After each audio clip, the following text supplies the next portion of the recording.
اهلا بكم في برنامج صاحب الكوره.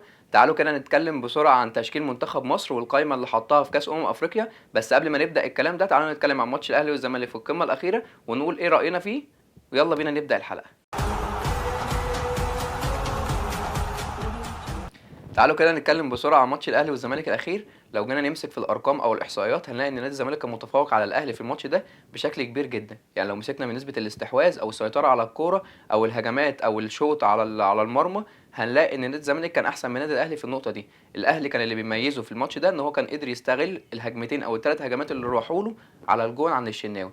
النادي الاهلي في الشوط الاولاني كان بيلعب ماتش كويس، كان خايف، كان متحفظ دفاعيا بشكل كبير جدا، كان همه ان هو يمسك نص الملعب عشان يقدر يوصل الكره لقدام بشكل صح ويستغل الهجمه المرتده. نادي الزمالك في الشوط الثاني عرف ايه غلطاته وابتدى يشتغل عليها، نزل رفعت وبدا ان هو يمسك الكوره بشكل كويس بعد ما طلع ايمن حفني اللي كان اصلا بيلعب وهو متصاب بالضمه. وكان في غلطه كبيره جدا عملها محمد حلمي ان هو كان معاه شيكابالا على الدكه، مع ان شيكابالا في الماتش ده او في الماتش اللي فاتت كان فايق والمفروض ان هو كان اولى ان هو يلعب في الماتش ده. اصابه ستانلي طبعا اثرت على الزمالك بشكل كبير جدا، بس برضه مش هنقدر ننسى ان الاهلي كان ضايع منه لاعبين مهمين جدا، رامي ربيعه واحمد حجازي. لو جينا بقى تعالوا نتكلم عن الشوط الثاني. بالنسبه للزمالك كان بيلعب بهجمات مؤثره اكتر على المرمى، بس ما كانش عنده اللي بيخلص الكره قدام الجون. الاهلي في الشوط الثاني قدر ان هو يستغل الهجمه او الهجمتين اللي جوله، كره عبد الله السعيد اللي طلعها الشناوي والكره الثانيه العرضيه واللي دخل منها الجون من اجاي. الاهلي قدر ان هو يخطف الماتش وياخد الثلاث نقط ويكسب الماتش بنتيجه 2-0 زي ما شفنا. كان ماتش الى حد ما كان شكله كويس، بس كان ناقصنا شكل الجماهير في الملعب. تعالوا دلوقتي نتكلم عن منتخب مصر وقائمه منتخب مصر اللي اختارها كوبر في 2017. هنبدا اول حاجه بحراسه المرمى، معانا عصام الحضري وشريف اكرامي واحمد الشناوي ومحمد عواد. لو جينا نتكلم عن الدفاع هنلاقي ان هو مختار احمد فتحي، عمر جابر، احمد المحمدي، علي جبر واحمد دويدار، سعد سمير واحمد حجازي، حماده طلبه، كريم حافظ ومحمد عبد الشافي. في خط النص هنلاقي ان هو مختار طارق حامد، ابراهيم صلاح، محمد النني. بالنسبه لصناع الالعاب هنلاقي ان هو مختار تريزيجيه، رمضان صبحي، محمد صلاح، محمد ابراهيم، عمرو ورده وعبد الله السعيد. اما بالنسبه للهجوم هو مختار كهربا، مروان محسن، احمد جمعه واحمد حسن كوكا. تعالوا دلوقتي هنكلمكم عن راينا بالنسبه للقائمه دي، هنقول ايه التشكيل اللي من وجهه نظرنا ان هو ممكن يلعب بيه او اللي هيبقى اقرب لوجهه نظر كوبر في كاس افريقيا 2017. تعالوا دلوقتي نقول راينا بالنسبه للعيبه اللي مختارها كوبر في قائمه منتخب مصر. لو جينا نتكلم عن حراس المرمى هنلاقي ان في عصام الحضري زي ما قلنا وشريف اكرامي والشناوي ومحمد عواد. لو هنتكلم مين الاقرب ان هو يلعب في منتخب مصر هنلاقي لو احنا هنميل بالنسبه لناحيه الخبره هنلاقي ان عصام الحضري هو اكتر اللعيبه خبره في منتخب مصر. بس لو جينا نتكلم عن مين اللي فايق او مين اللي اداؤه كويس في الايام دي هنلاقي ان شريف اكرامي احسن شويه بسيطه جدا من احمد الشناوي، بس هما الاثنين الى حد ما مستواهم اقرب، والاثنين برضو الى حد ما مستواهم اعلى من عصام الحضري في الفتره الحاليه. هنتكلم دلوقتي عن خط الدفاع، هنقول راينا في اللعيبه اللي كوبر مختارهم. لو جينا نتكلم عن قلب الدفاع، لو جينا نقارن ما بين سعد سمير واحمد حجازي وما بين دويدار وعلي جبر هنلاقي ان اقرب اتنين من وجهه نظرنا هو احمد حجازي وعلي جبر. لو جينا نرجع لماتش غانا هنلاقي ان الاتنين دول كانوا عاملين شغل كويس جدا في الكرات العرضيه، لان هم طوال جدا وكانوا بيقدروا ان هم يقطعوا اي كره عرضيه.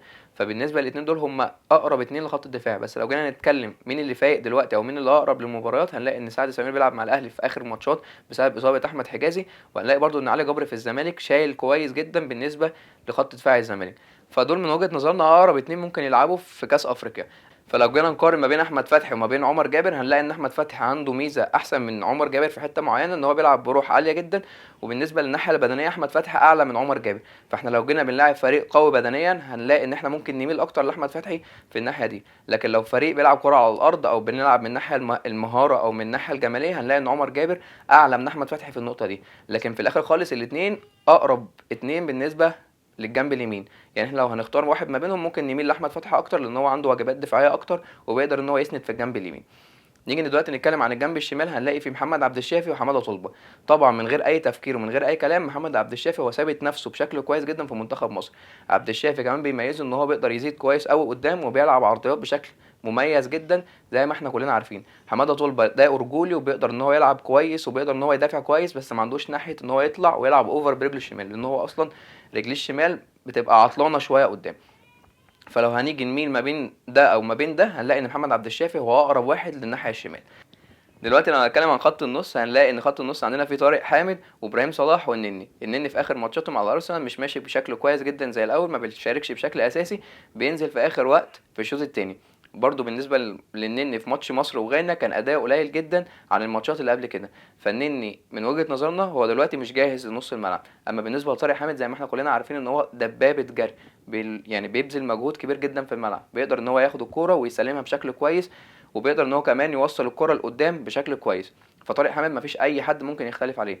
ابراهيم صلاح الى حد ما هو كويس برضه في خط نص بالنسبه للشكل الدفاعي، لكن برضه عنده مشكله في الناحيه الهجوميه ان هو ما بيقدرش يباصي كوره بشكل صحيح زي طارق حامد. فده بالنسبه لخط النص. تعال دلوقتي نتكلم عن صناع الالعاب. صناع الالعاب اللي عندنا في المنتخب هو تريزيجيه ورمضان صبحي، محمد صلاح وعبد الله السعيد، ومعاهم عمرو ورده ومحمد ابراهيم.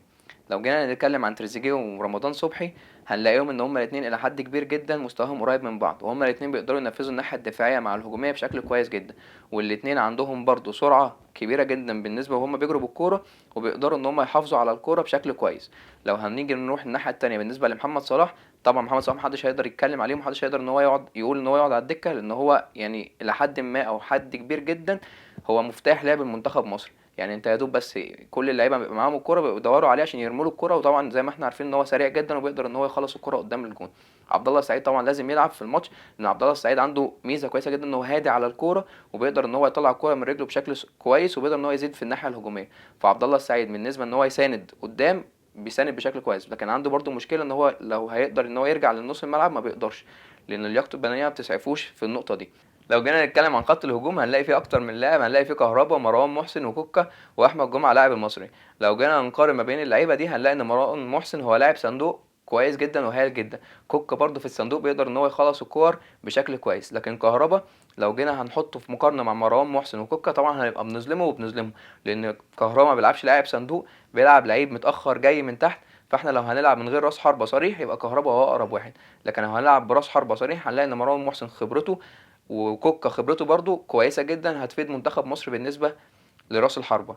لو رأينا احنا هنقول مين اللي يلعب قدام هنلاقي ان مروان محسن هو اقرب حد، يعني بما ان مروان محسن بيلعب في الدوري المصري وكل اللعيبه اللي بتلعب في منتخب مصر تقريبا بيلعبوا في الدوري المصري، فهو اكتر واحد او اكتر حد ممكن يبقى عنده من ناحيه اللي هو ناحيه التجانس مع اللعيبه. تعالوا دلوقتي نشوف تشكيله منتخب مصر من وجهه نظري. هنلاقي في حراس المرمى عصام الحضري، قدامه سعد سمير وعلي جبر، من الناحيه اليمين احمد فتحي، والناحيه الشمال محمد عبد الشافي، قدامهم طارق حامد وابراهيم صلاح، قدامهم عبد الله السعيد، تريزيجيه ومحمد صلاح، وراس الحربة هو مروان محسن. بكده نبقى وصلنا لنهاية الحلقة. هنستنى منكم تعليقاتكم على الخطة اللي احنا حطيناها، ولو عندكم اي تعديل ممكن تعملوه على التشكيلة. ما تنسوش تتابعونا على الفيسبوك وعلى انستجرام وعلى اليوتيوب وعلى تويتر. اشوفكم الحلقة الجاية، سلام.